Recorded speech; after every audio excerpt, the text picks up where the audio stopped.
Bienvenidos a todos los que nos ven y escuchan a este breve estudio de autoconocimiento.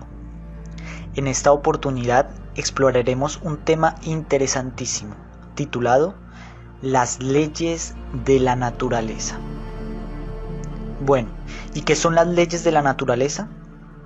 Pues son todas las constantes, patrones o principios invisibles que rigen y ordenan el desenvolvimiento rítmico del universo.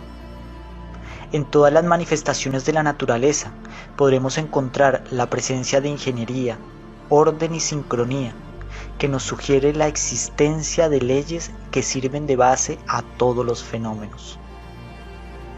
Miremos por ejemplo el movimiento ordenado de los astros que flotan suspendidos en el espacio, el equilibrio perfecto de los ecosistemas, el complejo diseño en la anatomía de un insecto, la geometría perfecta en las frutas y flores y la armonía que hay en la combinación de los colores de un atardecer. ¿A quién o a qué podremos atribuir el diseño, coordinación y sincronía que hay en las manifestaciones de la naturaleza?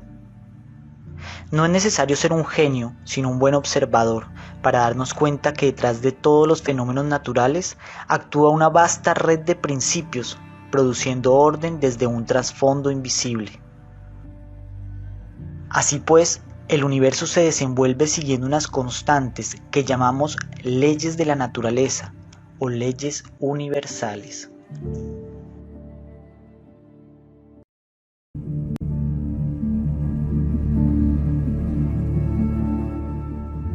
Todos los fenómenos naturales surgen y se expresan siguiendo patrones, a pesar de que estos no sean evidentes para nuestra percepción.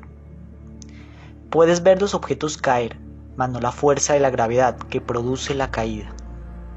Las leyes son invisibles y esta es la razón principal por la cual pasamos por alto su existencia. Sin embargo, ahí están, gobernándote a ti y a mí y a todo cuanto nos rodea, aunque seamos inconscientes de ello. La ley de la gravedad siempre existió y estuvo expuesta frente a todos, pero solo fue descubierta cuando Newton se preguntó ¿por qué? Hoy sabemos que existe la gravedad, entre muchas otras leyes, y gracias a estos conocimientos es que podemos dar una explicación sensata a muchos fenómenos físicos. Sin embargo, aún hoy desconocemos que muchos procesos metafísicos de la vida, psicológicos y existenciales que actualmente atribuimos a la suerte o a la casualidad, ocurren por la influencia de leyes ocultas que desconocemos. El estudio de las leyes de la naturaleza nos permite comprender la manera como está organizada la creación y entender los hilos invisibles que mueven las circunstancias, las relaciones y los fenómenos que se presentan en nuestra vida sin una aparente explicación. ¿Por qué me pasa lo que me pasa? ¿Por qué se me presentan tales problemas y sufrimientos en la vida?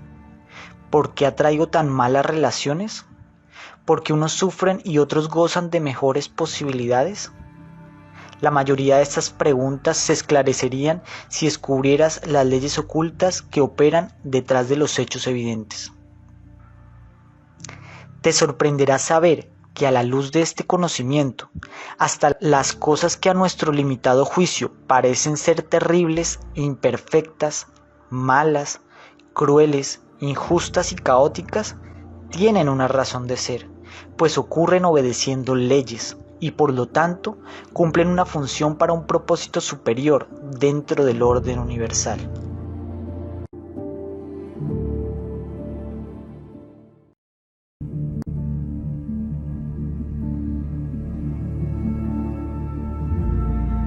Estudiemos a continuación de forma breve y a manera de introducción algunas de las leyes universales.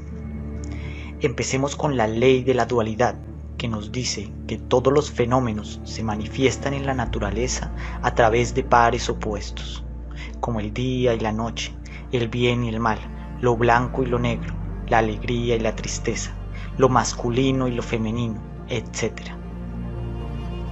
En un principio solo existe lo absoluto o la unidad, pero para poder manifestarse se divide en dualidad. Y esta división da origen a una tercera fuerza que establece otra ley, la Trinidad. La Trinidad como ley es la base de toda creación. Por eso también podemos llamarle ley de la creación, pues todo lo que existe surge siempre de la interacción de tres fuerzas: positiva, negativa y neutra.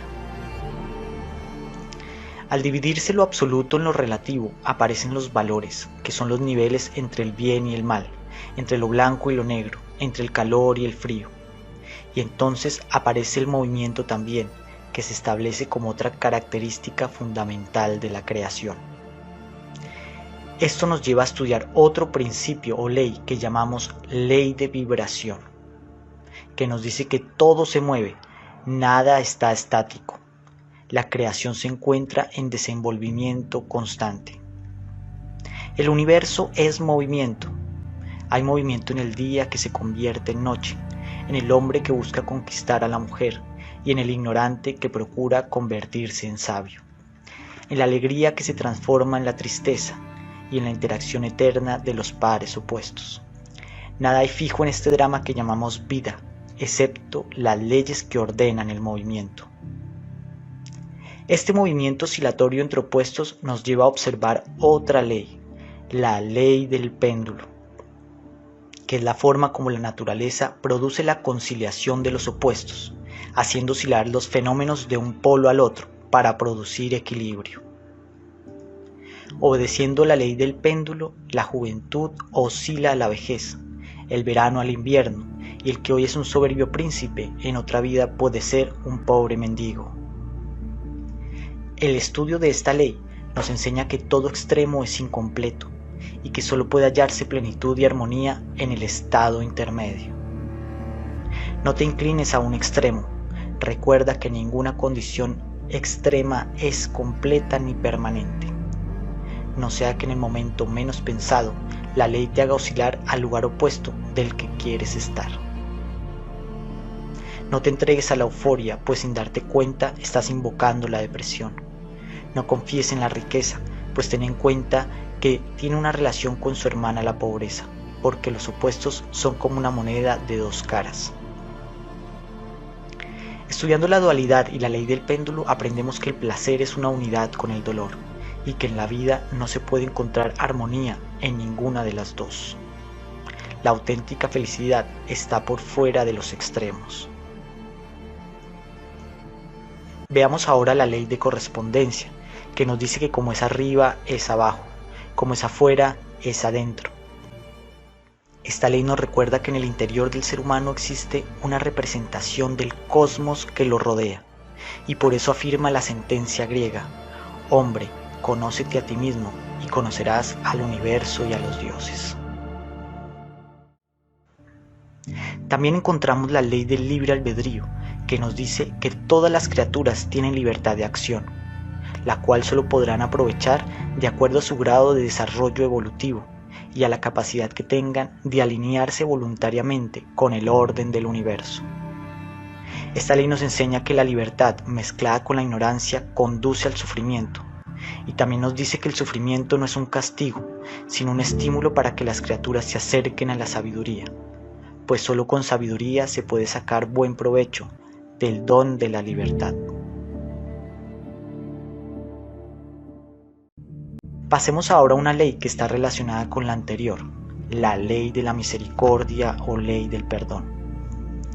Esta ley nos dice que la vida es un experimento de aprendizaje y por eso todos los seres humanos somos propensos a cometer errores. Si nos damos cuenta que venimos al mundo como estudiantes de la vida, entendemos que el propósito del error no es el castigo, sino el aprendizaje.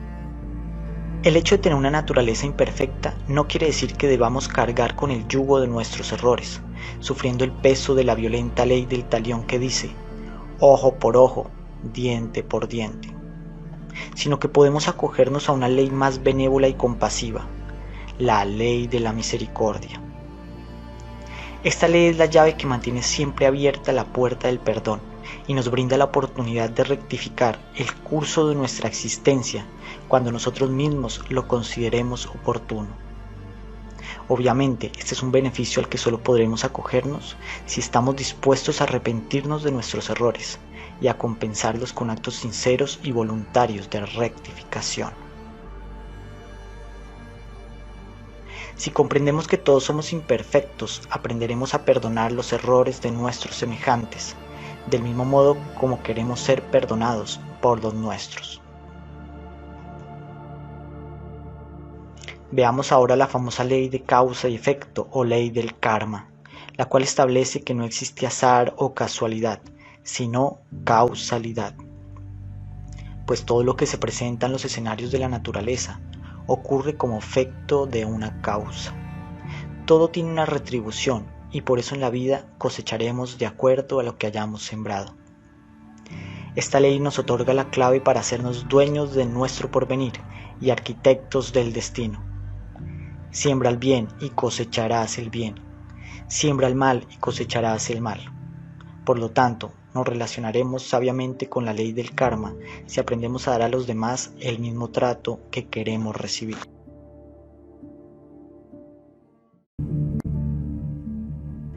Otra ley que debemos estudiar es la ley de afinidad, que nos enseña que al relacionarnos nos vemos atraídos hacia personas que frecuentan pensamientos y valores próximos a los nuestros, con quienes compartimos una afinidad vibratoria. Por eso dice el refrán, Dios los hace y ellos se juntan. Así como también dice otro, dime con quién andas y te diré quién eres. Por la ley de afinidad nos asociamos con personas, circunstancias y ambientes que son el reflejo externo de lo que somos internamente. Es por eso que conociendo a nuestros compañeros de vida y familiares cercanos, también podemos conocernos a nosotros mismos. Por otro lado, también encontramos la ley de nivelación o ley de entropía, que nos influencia a nivelarnos con el entorno que nos rodea. Esta ley dice que una naranja podrida pudre a las demás.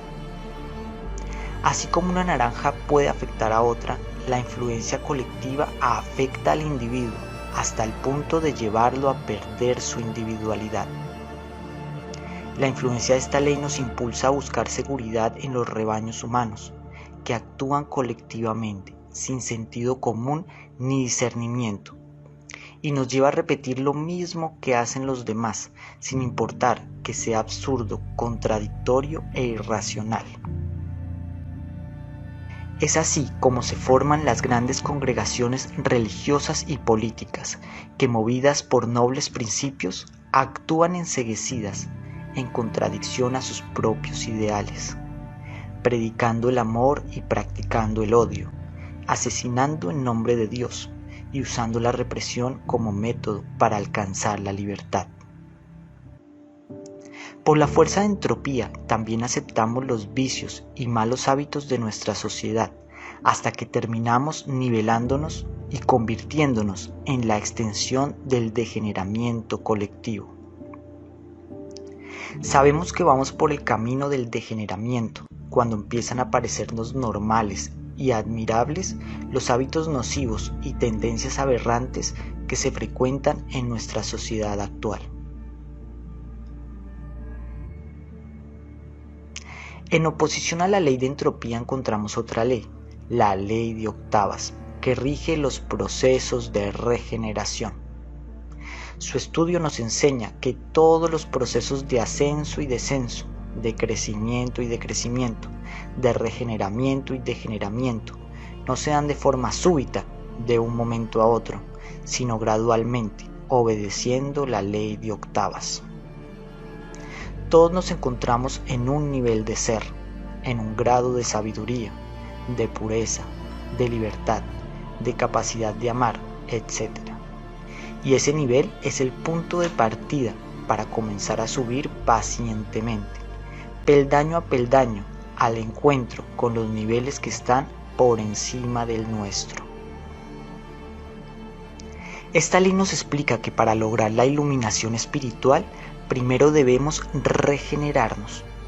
No importa qué tan malos y degenerados hayamos sido, ni qué tan bajo hayamos caído en la vida, siempre existe la posibilidad de regeneración. Sin embargo, para subir y retornar las octavas que hemos bajado, debemos aprender a hacer esfuerzos conscientes, pues para degenerarse no se necesitan méritos ni esfuerzos, pero para regenerarse sí. Los vicios son fáciles de desarrollar, pero difíciles de desarraigar, así como es fácil bajar una montaña en bicicleta, pero no es tan fácil subirla. Haciendo sacrificios y esfuerzos conscientes debemos dar la nota una y otra vez, y así conquistaremos gradualmente nuestro regeneramiento. Ascenderemos las octavas y extraeremos mucha sabiduría de la experiencia que tuvimos en el degeneramiento.